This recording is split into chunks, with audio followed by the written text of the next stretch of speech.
Hello बच्चों, let's read the question. Which of the following statement is incorrect. Basically बोला गया है कि हमें जो स्टेटमेंट दिया है उसमें से कौन सी इनकरेक्ट है. A is faecal accumulation the rectum initiate a neural reflex causing an urge for its removal. B is saying reflex action for vomiting is controlled by medulla. C is saying irregular bowel movement cause and constipation. And in diarrhea absorption of food is increased. So हम एक एक करके बात करेंगे हर एक option के बारे में. So what would be the key concept here? So the key concept here will be digestion of food. Digestion of food. So basically क्या होता है, like there are like various processes that involves during the digestion of the food. और उसी during the course of the digestion there are like some or disorder that can occur. उनके बारे में बात करेंगे. So the first statement A बोली है fecal accumulation in the rectum. देखो सबसे पहले ये जो fecal accumulation है पहले पता होता कहाँ है. fecal accumulation होता है हमारा रेक्टम के अंदर. रेक्टम के अंदर रिमूव कहाँ से होगा, और रिमूव हमारा होगा फीकल एनस के थ्रू. जब हमारा कलेक्ट हो जाएगा ना फीकल हमारा रेक्टम के अंदर, then it will generate a impulse. उस न्यूरल रिफ्लेक्स की वजह से हमारे ब्रेन को जाएगा सिग्नल एंड इट विल अर्ज अस टू कि इसको रिमूव करो, जो भी फीकल मटेरियल इसको रिमूव करो. ये बिल्कुल सही है स्टेटमेंट. अगर बी की बात करें वॉमिटिंग, देखो वॉमिटिंग की बात करें. अब पूछो reflex action for vomiting is control by. देखो वॉमिटिंग सबसे पहली बात कि एक रिफ्लेक्स एक्शन है, इनवॉलेंट्री है, रिफ्लेक्शन है. अब इसका कंट्रोल सेंटर क्या है, it is medulla oblongata. So medulla oblongata.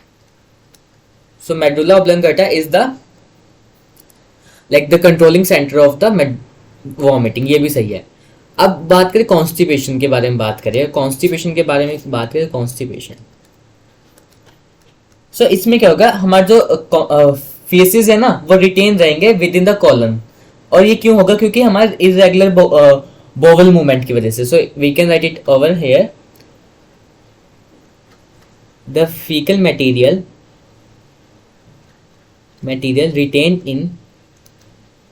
retained in colon. और ये होगा किसकी वजह से, बोवल मूवमेंट क्या होगी, बोवल मूवमेंट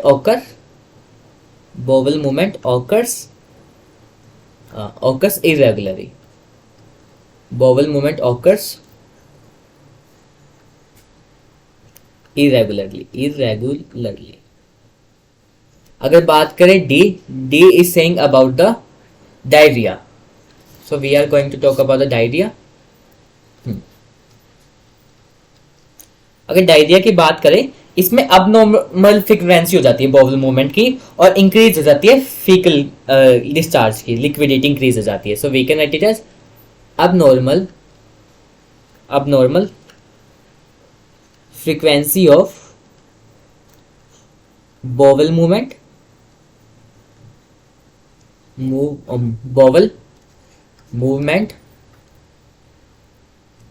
और क्या होगा यहाँ पे, जो लिक्विडिटी इंक्रीज हो जाएगी, लिक्विडिटी